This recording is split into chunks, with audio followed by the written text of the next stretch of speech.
Hello and welcome to my YouTube channel. And I just wanted to discuss today, seeing as yesterday was the end of the January transfer window, I just wanted to discuss Chelsea's business. And I think that when Boehly came in last summer and some of the buys he was doing under Tuchel, I thought it was a bit strange. But now I am feeling rather happy with some of the signings. I know we spent a lot of money, and I think that despite I'm really confused about this whole ex-pros and pundits coming out saying it's a scattergun approach. I don't think it is. I think if you look at what we've bought a lot of young talent, and most of them have sort of started to be bled into the team by Graham Potter already. And I think that we went big in this first sort of year because I think we're buying now, so we don't have to buy in the future. I think people like Chukwuemeka, I think Badiashile, I think Andre Santos, I think like even players from our academy, Lewis Hall, they're all being bled in, and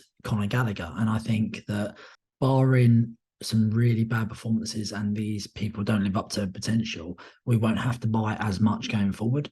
And I think that all these signings, I know there's a lot of people crying and in hysteria about, oh, Chelsea breaking financial fair play. Well, they're not, because they've signed most of these youngsters, most of these big signings like Enzo Fernandez, and even like players like if they sign Joao Felix on a permanent after his loan move, they're going to sign them on 8-9 year contracts, which means it's only about, say you have Mudryk and Fernandez, you're paying about 10 million a year. So on the financial fair play books, so it actually spreads the cost over the course of the year. So not actually spending 105 million or 88 million or whatever those prices will be in one hit. So it abides by financial fair play.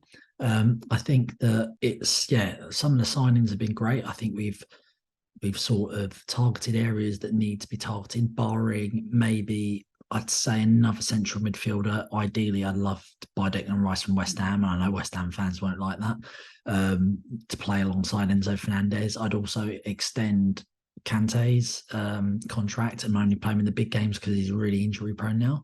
And I think we need a striker.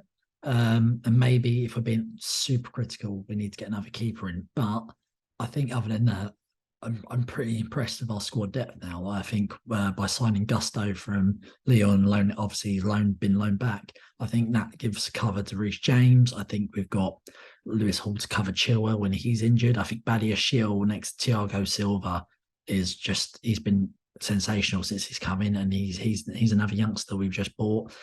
Andre Santos is lighting out for one of the Brazil youth teams at the moment, and he's a very good, promising young central midfielder. So yeah, I think, and obviously Enzo Fernandez and playing in centre mid, I think he could provide us with that creativity we've so sorely lacked. And I just feel like also by getting rid of players like Jorginho, and I know Hakim Ziyech's loan to PSG, I think fell through in the last sort of hours of the transfer window because of paperwork issues. It's good to see that we are actually finally going through with that squad overhaul, and people like Jorginho and other players who are considered to be like deadwood. It's good to see we're turning those over, and we're actually getting good youngsters and with great potential in.